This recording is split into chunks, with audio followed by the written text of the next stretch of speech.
If you hear someone whisper your name from a locked basement, you don't ignore it. And that's exactly why I'm standing here now, trying to make sense of what I just heard. The call came in around 2:15 in the afternoon while I was in my garage, sorting through old tools I hadn't touched in years. And when I saw an unknown number, I almost let it go to voicemail. But something made me pick it up, and that decision is the only reason I know what I know now. Because the man on the other end didn't waste time with small talk. He just said, "Sir, I'm the guy cutting your daughter's lawn, and I think you need to hear this." And right away, I felt something tighten in my chest because Emily had told me she'd be out of town for a few days, visiting a friend upstate, and no one was supposed to be at that house. So I asked him what was going on, and there was a pause, like he wasn't sure if he should say it out loud, before he finally added, quieter this time. I heard crying, coming from the basement, and it sounded like someone was calling, "Your name." And for a second, I actually laughed, not because it was funny, but because it didn't make any sense. I told him it had to be a television or maybe a radio left on. Something simple, something normal, but he cut me off, and I could hear the unease in his voice as he said, "No, sir. I thought that too, but when I walked closer to the house, it stopped, like whoever it was knew I was there." And that's when the feeling changed, because I know my daughter, I know her routines, and I know that house better than anyone since I helped her buy it 3 years ago. A quiet place just outside the city, about 30 minutes from where I live, and there was no reason, no logical explanation, for anyone to be in that basement, especially not someone calling my name. So I asked him to repeat exactly what he heard, every word, and he told me again, slower this time. It was faint, like someone was weak or far away, but they said, "Daniel, help me." And hearing my own name like that, through a stranger's voice, made something cold settle in my stomach, because that wasn't random, that wasn't imagination, that was specific, and suddenly I started thinking back over the past few weeks, the missed calls from Emily, the short responses, the way Ryan, her husband, had been answering most of my texts instead of her, telling me she was busy, telling me everything was fine, and at the time I didn't question it. I trusted them. I trusted my own daughter, but standing there in my garage with that phone pressed against my ear, I realized how little I actually knew about what had been happening in that house lately. So I told the lawn guy to leave, to get off the property and not come back until I said so. And he didn't argue. He just said, "Yes, sir," like he was relieved to be done with it. And the moment the call ended, I didn't wait. I grabbed my keys, got in my truck, and started driving, and the entire way there, about 28 minutes if you hit every green light, my mind kept circling the same question over and over again. Who would be in that basement? And more importantly, why would they be calling my name? Because I hadn't been down there in months, not since Emily asked me to help move a few storage boxes. And even then, everything looked normal, clean, quiet, exactly the way it should be. But now, as I turned onto her street and saw the house sitting there, still and silent in the afternoon sun, I noticed something immediately that didn't belong. The curtains were drawn tighter than usual, and there was a delivery package sitting by the front door that looked like it had been there for at least a day or two. And when I stepped out of the truck, the air felt heavier somehow, like the kind of stillness that makes you aware of every small sound. And I told myself I was overthinking it, that there had to be a simple explanation waiting inside, something I could laugh about later. But the moment I walked up to the front door and unlocked it with my spare key, I heard it, faint, almost like it was coming from the walls themselves, a soft, strained sound, not loud enough to be clear, but just enough to make my heart start pounding, and I froze right there in the entryway, listening, trying to convince myself it was nothing, until it came again, slightly clearer this time, a voice, weak, distant, and unmistakably real, coming from directly beneath my feet. And that's when I realized something else, something that made my hand tighten around the key still in the lock, because the basement door, just a few feet down the hallway, wasn't the same as I remembered. There was a new lock on it, one I had never seen before. I stood there staring at that new lock longer than I cared to admit, trying to convince myself there had to be a reasonable explanation. Something simple like Emily upgrading the security or Ryan deciding to fix something without telling me. But the truth was it did not feel like a normal change. It felt deliberate. And more than that, it felt recent, because I knew that door. I had replaced the original handle myself when Emily first moved in, and what I was looking at now was not something you just casually install. It was heavier, reinforced, the kind of lock you put on something you do not want anyone opening without permission. And as I stepped closer, that faint sound came again, just enough to confirm I was not imagining it, a low voice, strained, almost like it was coming through layers of wood and concrete. And I felt that same cold weight settle deeper in my chest, because now it was no longer a question of whether something was wrong. It was a question of how wrong it really was. So I reached out and tested the handle, slowly, quietly, and it did not move at all, completely locked, solid, like it had been sealed from the outside. And that detail alone made my mind start racing, because if someone was inside, there was no way for them to get out on their own. And I found myself thinking about Emily again, about the last time we spoke on the phone, how distracted she sounded, how she kept saying everything was fine, but never actually told me anything specific. And then Ryan had taken over the conversation, smoothly, confidently, like he always did, telling me they were just busy with work and renovations. And at the time I accepted it. I trusted him because he had always presented himself as responsible, organized, someone who took care of things. But now, standing in that quiet hallway with a locked basement door and a voice beneath my feet, I started to question every interaction I had ignored, every small detail I brushed aside, because I did not want to believe something could be wrong in my own daughter's home. So I stepped back and looked around the hallway, searching for anything else out of place, and that is when I noticed the floor near the door. Faint scuff marks, like something heavy, had been moved recently, not dragged violently, but repositioned, adjusted, and I followed the marks with my eyes until they led to a small cabinet against the wall, one that I knew had always been there, but now looked slightly out of alignment, like it had been pushed and then put back, and I moved it carefully, just enough to see behind it, and found a narrow gap where the wall met the floor, nothing obvious at first. But then I noticed a thin cable running along the baseboard, disappearing behind the cabinet and leading toward the basement door, and that made my pulse pick up again, because that was not part of the original house. That was something added, something intentional, and I crouched down, following the cable with my hand until I realized it was connected to a small device mounted low on the wall, almost hidden unless you knew where to look. And when I leaned closer, I could see a faint indicator light blinking, steady and controlled, like it was active, like it was doing exactly what it was designed to do. And that was the moment everything shifted from confusion to something much more serious. Because now it was not just a locked door, it was a system, something set up with purpose, and I could not ignore that anymore. So I stood up, took a slow breath, and pulled out my phone, scrolling through my contacts until I found Emily's name. And for a second I hesitated, wondering what I would even say, how I could explain what I was hearing without sounding like I had lost my mind. But before I could decide, that sound came again, clearer this time. Just one word, barely audible but unmistakable. Daniel.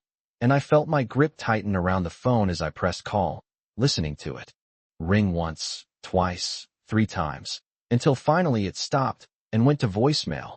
And that alone told me more than any conversation could have, because Emily never ignored my calls. Not like that. Not without texting me back right away. And as I lowered the phone, the silence in the house felt heavier than before, like it was waiting, like whatever was behind that door knew I was there and was counting on me to figure it out. And I realized in that moment that I could not just walk away. I could not pretend this was not happening, because whether I understood it or not, something was wrong in that basement, and for some reason, it was calling my name. I did not call anyone else after that. Not yet. Because something told me this was bigger than a simple misunderstanding, and I needed to understand what I was looking at before I brought anyone else into it. So instead of forcing the door or making noise, I stepped back and started thinking through everything carefully. Because if someone had gone through the effort of installing a reinforced lock and setting up whatever system that cable was connected to, then they were not careless, they were deliberate. And that meant if I reacted too quickly, I could miss something important or worse, alert whoever was responsible. So I walked slowly through the rest of the house, checking each room the way I used to when Emily first moved in, making sure everything felt right. But it did not take long to notice the small changes, the kind you would overlook if you were not paying attention, like the kitchen counter being too clean, not in a normal tidy way, but in a cleared-off way, like things had been moved rather than used, and the living room where one of the chairs was angled slightly toward the hallway instead of the television. as if someone had been sitting there watching the basement door instead of relaxing. And those details started to build a picture in my mind that I did not like, because it suggested someone had been monitoring something, not just living there. And as I moved toward the back of the house, I passed the small office Emily used for work, and I noticed the door was closed, which was unusual. She always kept it open when she was home. So I pushed it gently and stepped inside. And right away I saw her laptop sitting on the desk, plugged in, but the screen was dark, and when I touched the keyboard, it lit up instantly, showing a login screen that had not timed out for long, meaning it had been used recently, maybe even earlier that day. And that made my thoughts shift again, because Emily was supposed to be out of town, at least 200 miles away. And yet something in this house had been active, something recent. And I looked around the room more closely until my eyes landed on a stack of papers near the corner of the desk, partially tucked under a folder. And when I pulled them out, I saw they were delivery receipts, multiple ones, all from the past 2 weeks, and all addressed to the same name, Ryan Mitchell, with items listed that did not match anything I would expect in a normal household order: equipment, wiring components, hardware pieces that looked more like they belonged in a workshop than a family home. And as I flipped through them, I realized something else. The delivery address was correct, but the instructions all included a note to leave packages at the side entrance, not the front door, which explained why I had not seen them before. And that detail made me pause, because it meant Ryan had been intentionally controlling where things came into the house, limiting visibility. And that was not something you do without a reason.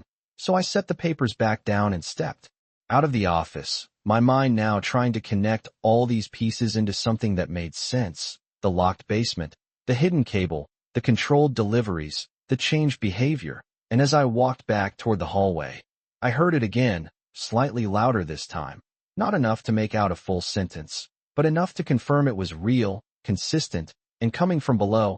And I stopped just outside the basement door, listening carefully, holding my breath so I would not miss anything. And for a moment there was nothing, just the quiet hum of the house, until finally, faint but clear, I heard a voice again, strained and uneven, repeating my name. And that was when I realized something I had not considered before: the timing, because the lawn guy had said the sound only happened when Emily was not home. And now here I was, alone in the house, and the voice had returned, which meant this was not random. It was patterned, controlled in some way.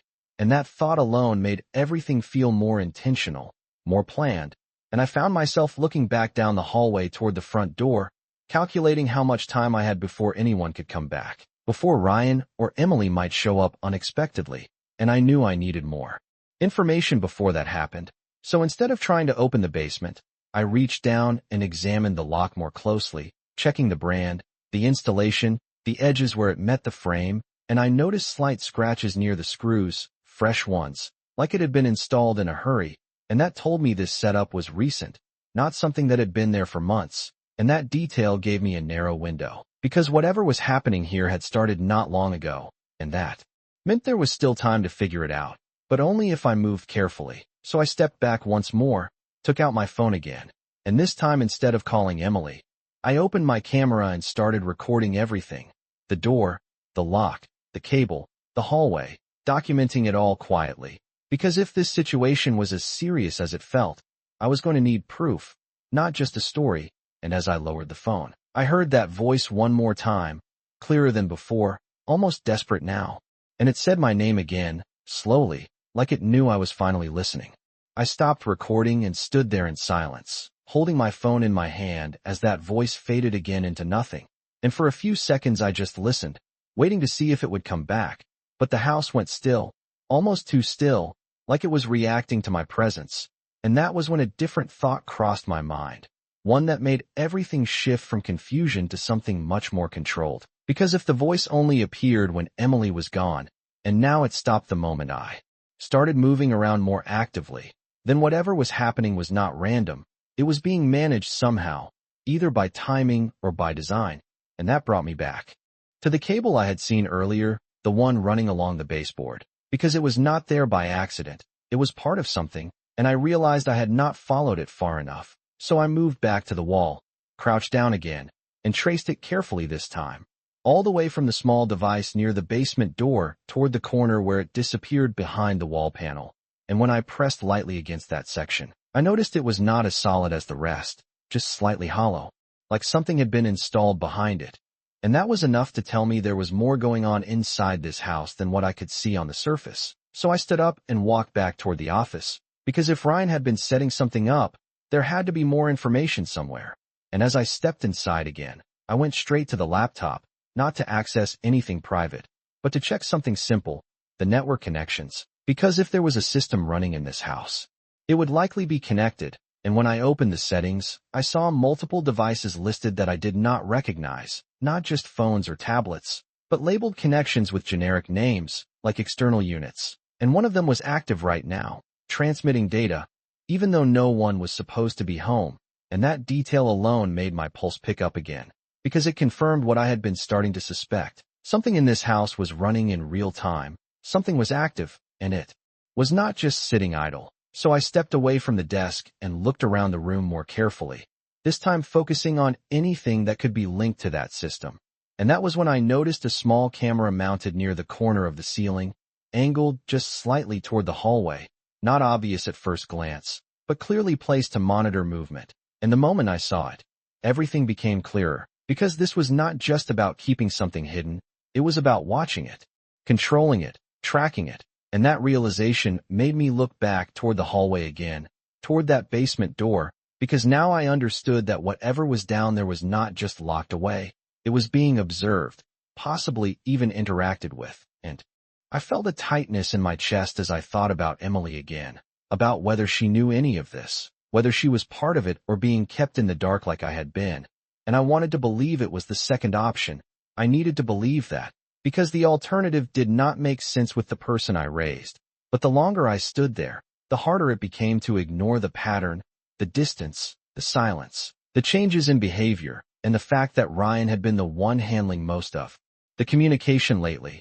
And that brought me to a decision I could not avoid anymore, because I could not just stand there guessing. I needed to test something simple but controlled. So I walked back into the hallway and stopped a few feet away from the basement door, keeping my voice low but steady as I said my own name out loud. Just once, listening carefully for any reaction, and for a moment there was nothing, just the quiet of the house again, until suddenly, from below, I heard movement, faint but immediate, like something responding. And then the voice came back, clearer than before, repeating my name in the same strained tone.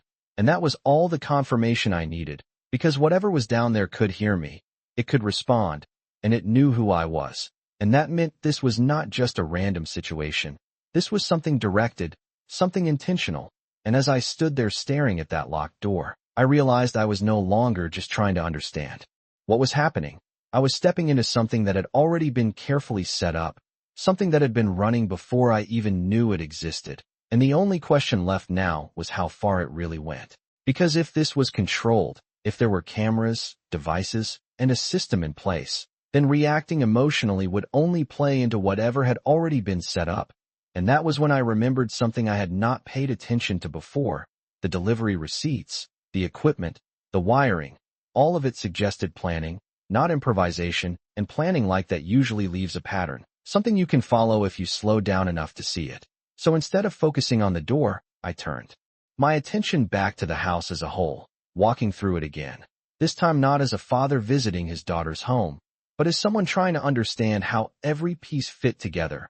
And as I moved from room to room, I started noticing things I had missed earlier, like how certain outlets had been replaced with newer plates, slightly different from the rest, or how a small vent near the hallway floor had been adjusted, angled in a way that directed air downward instead of across the room. And that detail caught my attention more than anything else, because it did not match the original design of the house. And when I crouched down to look closer, I realized that vent was positioned almost directly above the basement stairwell.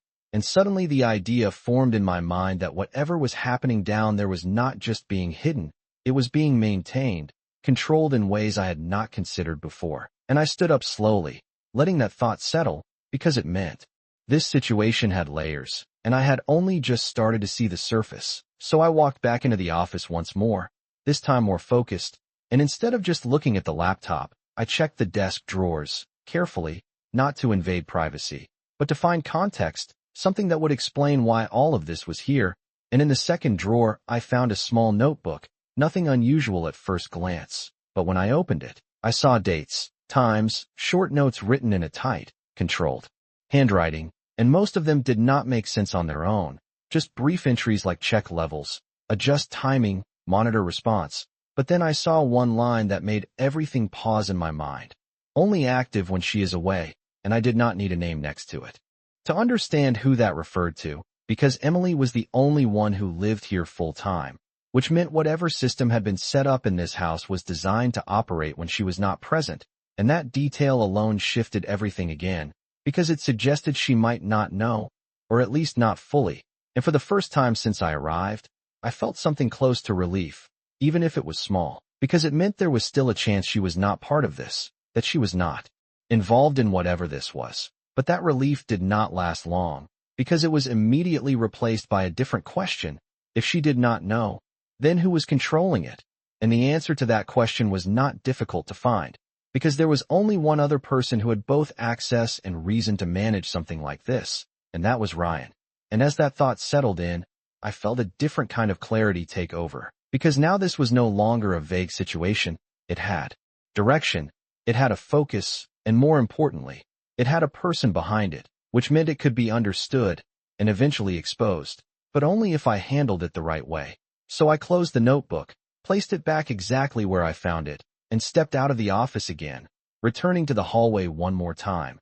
And as I stood there looking at that basement door, listening to the silence that had replaced the voice, I realized something else, something that changed the way I needed to. I needed to see, and as that plan formed in my mind, I heard one last faint sound from below, softer than before, almost like it was fading, but still there, still present, and I looked at that door one more time before turning away, knowing that whatever was behind it was not going anywhere, and that the next time I came back, I would not just be looking for answers, I would be ready to prove them.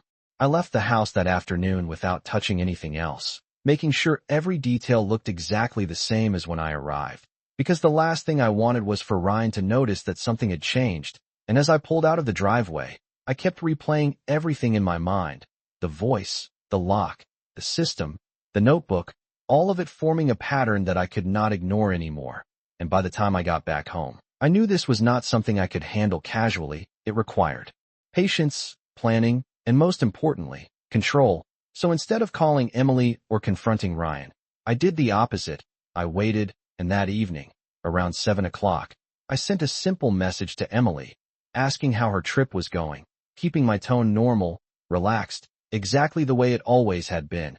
And when she replied about 15 minutes later, her message was short, polite, but distant, saying everything was fine and that she would be back in a couple of days. And right after that, Ryan sent me a follow-up text from his own phone, telling me he was handling things at home and that I did not need to worry about anything.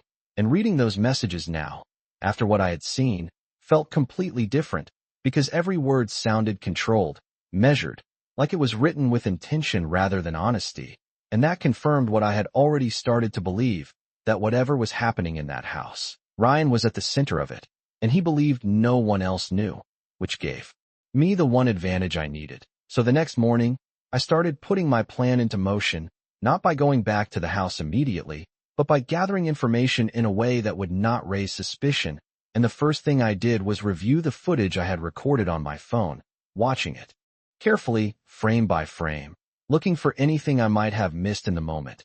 And that was when I noticed something subtle but important. The small device near the basement door had a label on it, barely visible, but clear enough when I zoomed in, and I wrote it down, because if I could identify what that device was, I could understand what it was doing, and from there, I could start to piece together the larger system. And after that, I went online, searching for the model, reading through technical descriptions, user manuals, anything that explained its function, and what I found confirmed my suspicions even more, because it was not just a simple sensor or monitor, it was part of a remote communication and control setup, something designed to transmit audio and receive signals in real time. And that meant the voice I had heard was not just trapped in the basement, it was being monitored, possibly even recorded, and that realization changed everything again, because now, this was not just about someone being hidden. It was about someone being observed, controlled through a system that extended beyond the walls of that house. And I knew I needed more than just my own observations. I needed evidence that could stand on its own. So I made a second decision, one that I had been avoiding but could no longer ignore. I reached out to someone I trusted, not to explain everything yet, but to ask for guidance. Someone with experience in legal matters, someone who understood how to handle situations that involve property, privacy, and potential wrongdoing without jumping to conclusions. And when we spoke, I kept it general, describing a hypothetical situation about unauthorized installations and suspicious activity in a home, and the advice I received was exactly what I expected.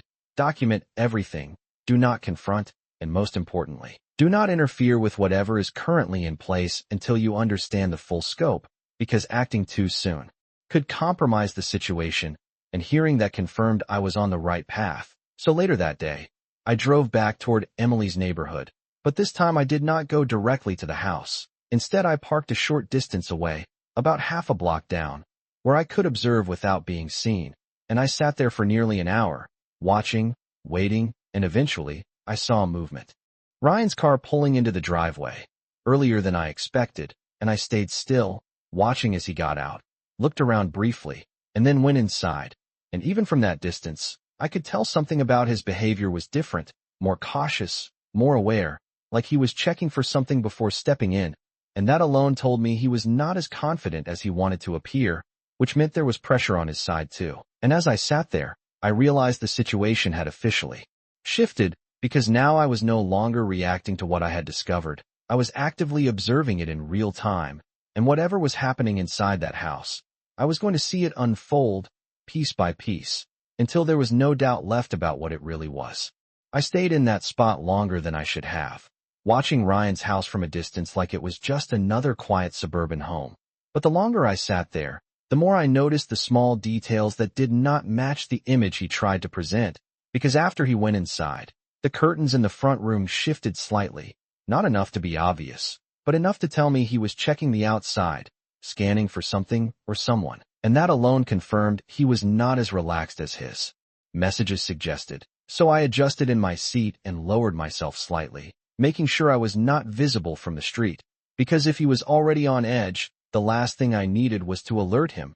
And as I continued watching, I started tracking time, not just what he did, but when he did it, because patterns matter in situations like this. And about 20 minutes after he entered the house, I saw a light turn on in the side window near the basement area, a faint glow that had not been there before, and that detail immediately caught my attention, because it lined up too closely with everything I had already seen. The system, the lock, the notebook, all of it pointed back to that space. And now there was activity again, right where it mattered most. So I stayed still, focused, letting the silence stretch as I waited for something else to happen. And eventually it did, because Ryan stepped outside again, this time walking toward the side entrance, the one mentioned in the delivery receipts, and he paused there for a moment, looking around once more before opening the door and going in. And that movement told me more than anything else so far, because it confirmed he was using that entrance intentionally, not just for convenience, but for control, limiting visibility from the front of the house. And as I watched the door close behind him, I realized I was no longer just observing behavior.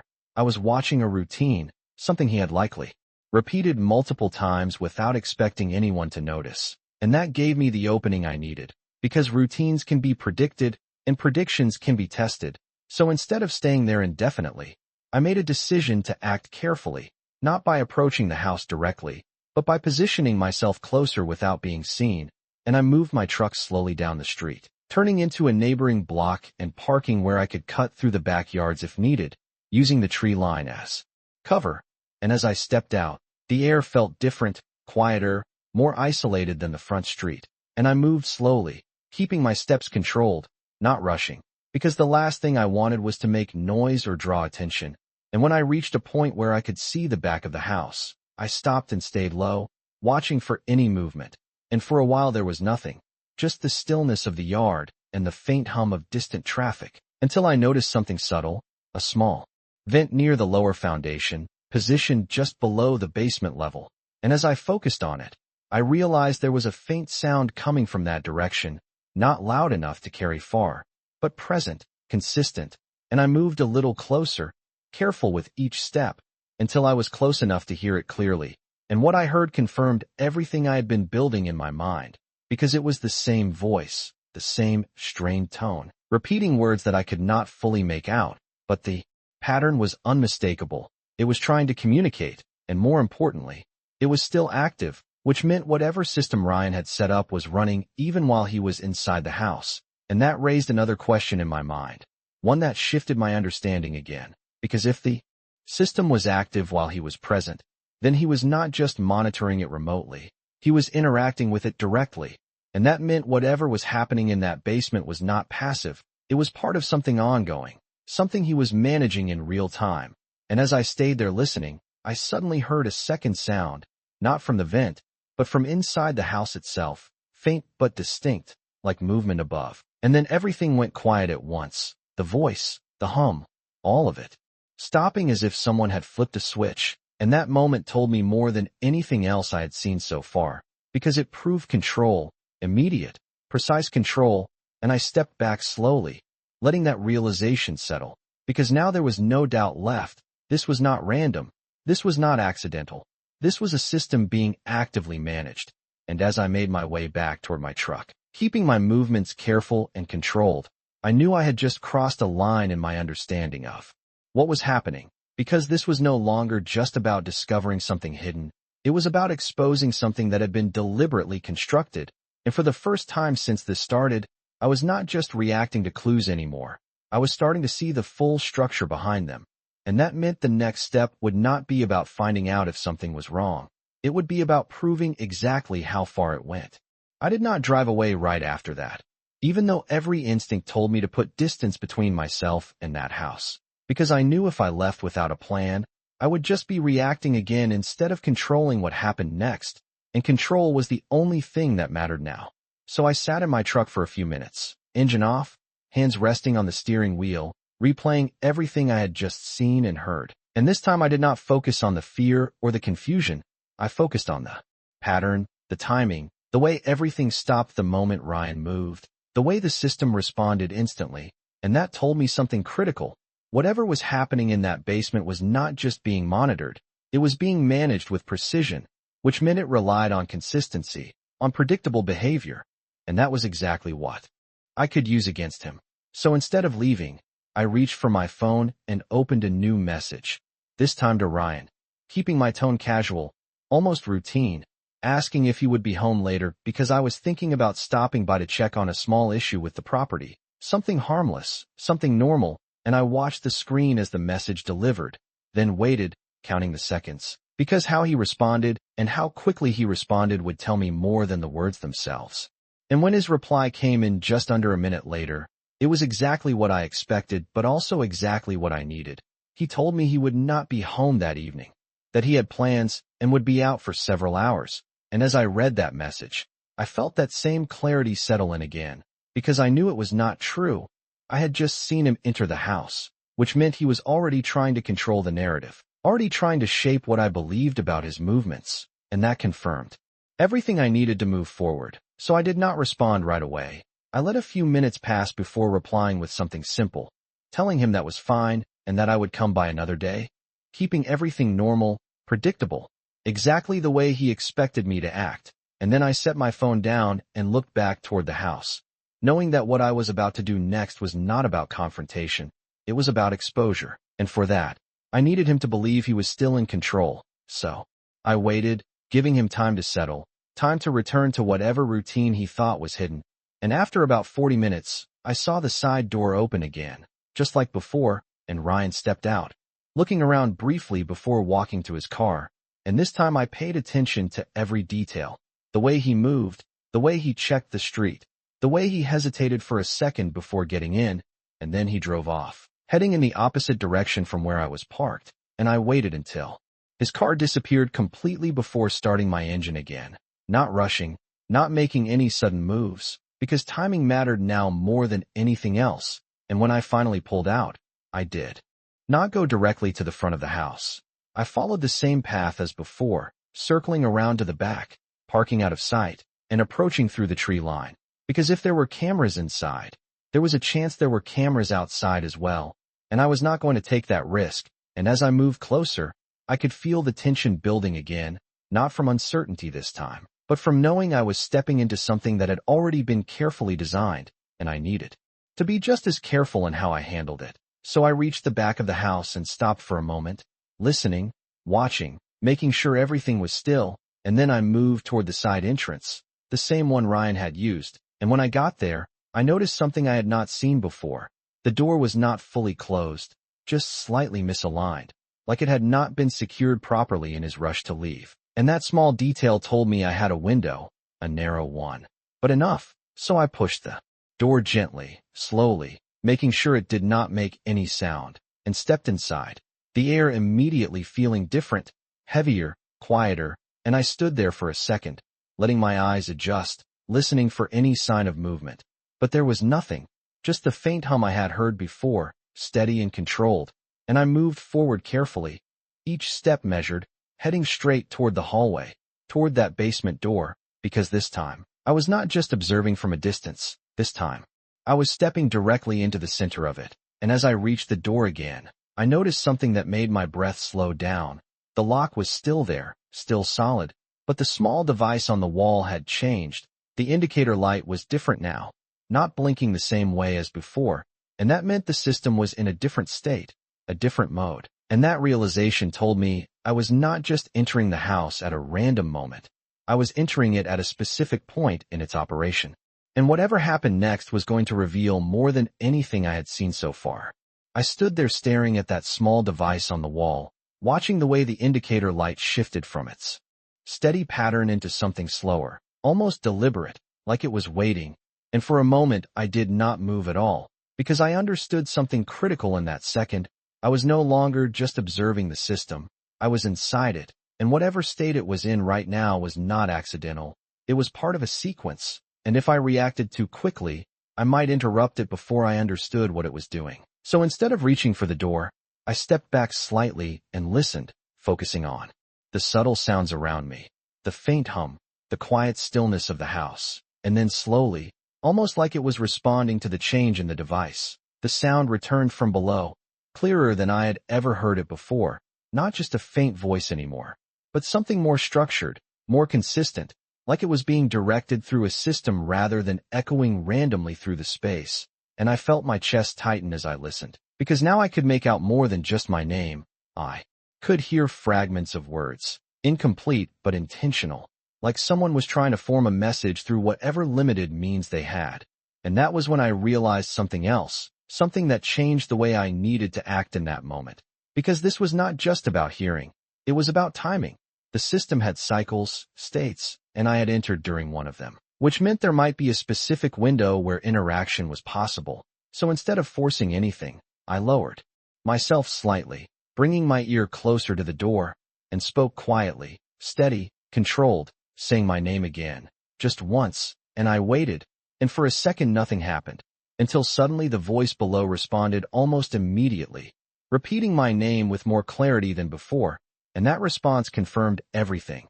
This was not just a recording, not just an automated sound. This was a real-time interaction being routed through whatever system had been installed, and that realization set a different kind of focus through me, because now I was not just uncovering a secret, I was communicating with something hidden inside it. And I needed to understand the limits of that communication without exposing myself.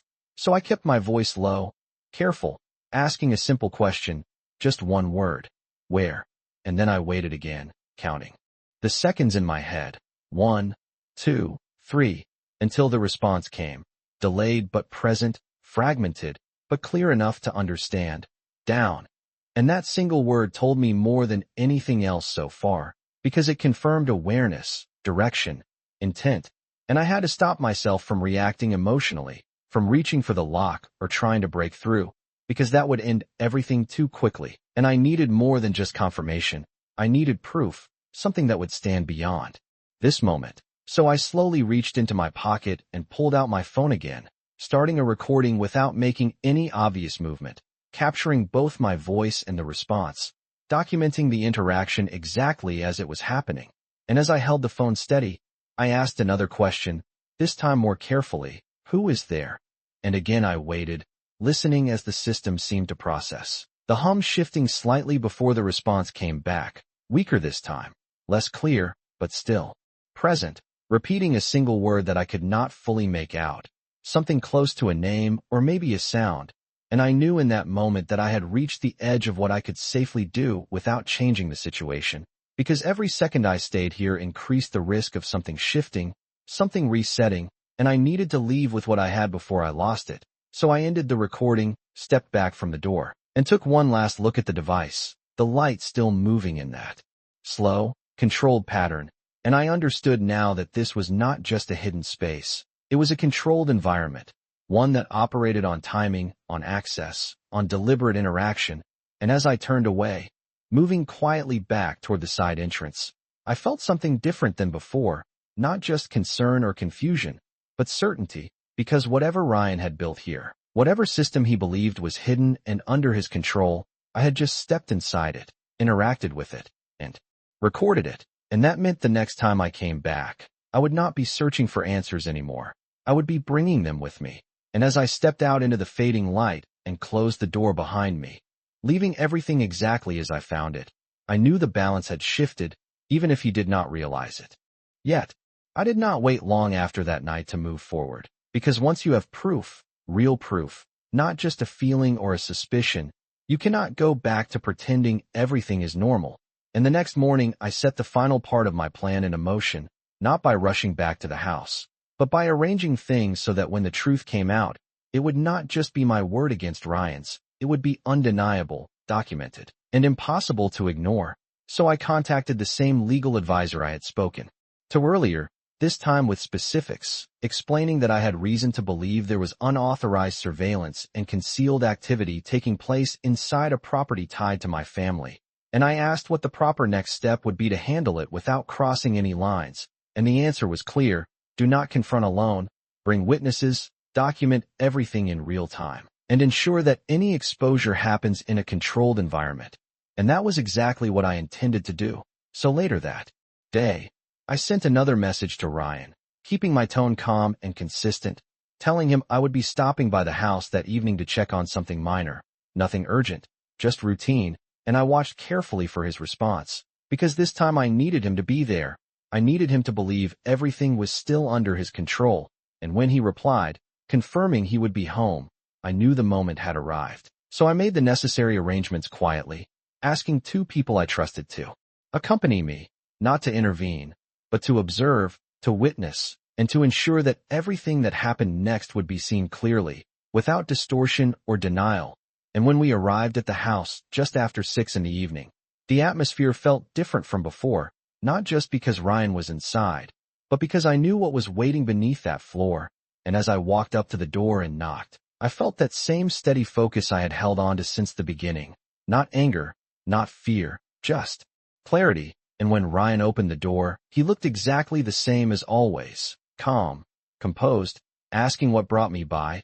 But there was something behind his eyes now, something more alert, more cautious, and I stepped inside without hesitation, greeting him normally, keeping everything controlled, because the moment was not about confrontation yet.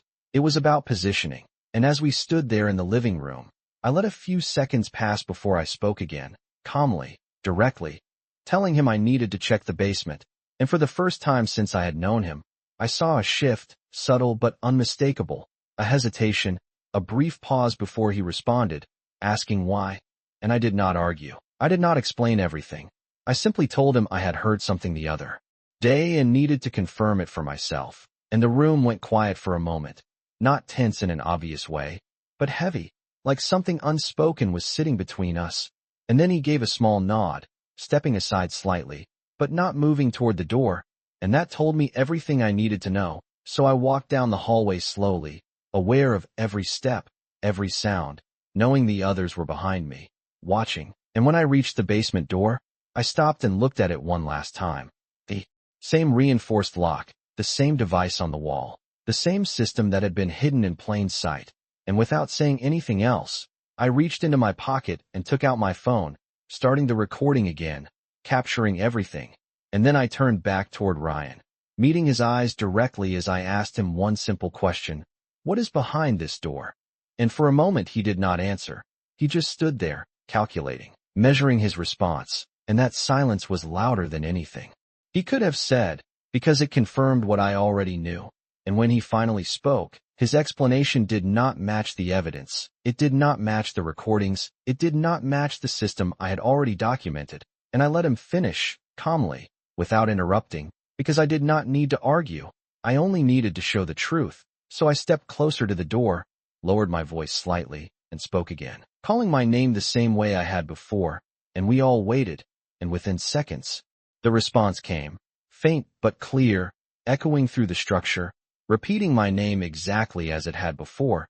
And the moment that sound filled the hallway, everything changed, because now it was not just something I had heard.